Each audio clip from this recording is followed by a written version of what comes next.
अस्सलाम वालेकुम गाइस, एक वीडियो आप लोग को हम दिखाने रहीम अस्सलाम वालेकुम वरहमतुल्लाहि वबरकातुहू। प्यारे दोस्तों, आज हम आप लोगों को एक ऐसे वाक़या सुनाने वाले हैं जिसे सुनकर यकीनन आप लोग हैरान और परेशान हो जाएंगे। आप लोगों को बताएंगे कैसे एक बहुत बड़े मौलाना साहब के कब्र से एक खूबसूरत लड़की की लाश बाहर निकली। लिहाजा आप लोगों से गुजारिश है कि इस वीडियो को अंत तक ज़रूर देखिए और वीडियो पसंद आए तो हमारे चैनल को सब्सक्राइब ज़रूर करें।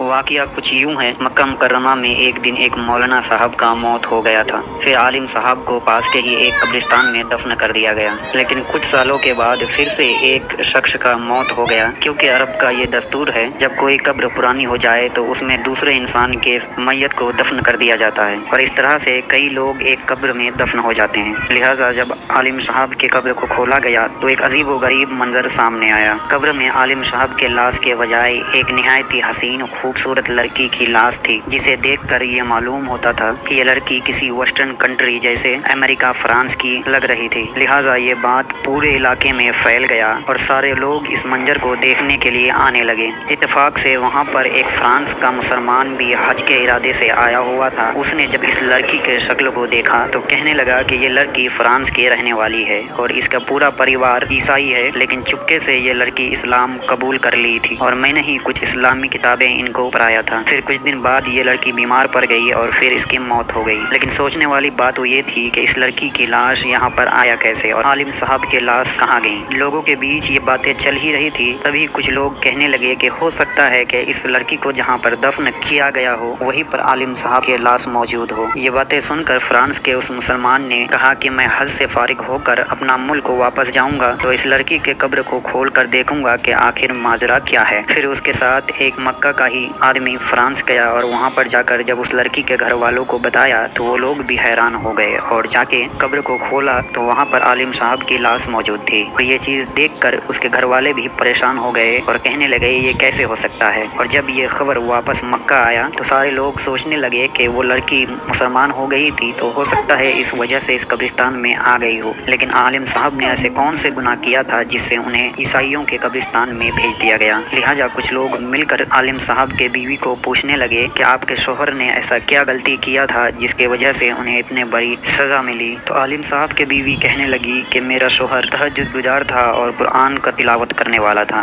लेकिन मुझे उनकी एक बात बहुत ज़्यादा खटकती थी। जब उन पर गुस्ल वाजिब होता तो वो कहते थे ईसाइयों के मजहब में ये बात बहुत अच्छी है कि उन पर गुस्ल वाजिब नहीं। तो हो सकता है कि इसी वजह से उन्हें ईसाइयों के कब्रिस्तान में भेज दिया गया हो। और हमारे प्यारे आका हज़रत मोहम्मद मुस्तफ़ा सल्लल्लाहु ताला अलैहि वसल्लम ने फरमाया कि जो शख्स दुनिया में जिस कौम से मोहब्बत करेगा वो उन्हीं में से हो जाएगा। लिहाजा आप लोग कुछ भी बोलने से पहले 100 बार सोचे फिर बोलिए, क्योंकि हो सकता है आपके बोले गए एक अल्फाज आपको जहन्नम में ले जाए। अगर हमारे इस वीडियो से कुछ भी सीखने को मिली हो तो प्लीज़ हमारे चैनल को सब्सक्राइब कर दीजिए और बेल आइकन को ऑल पर सेट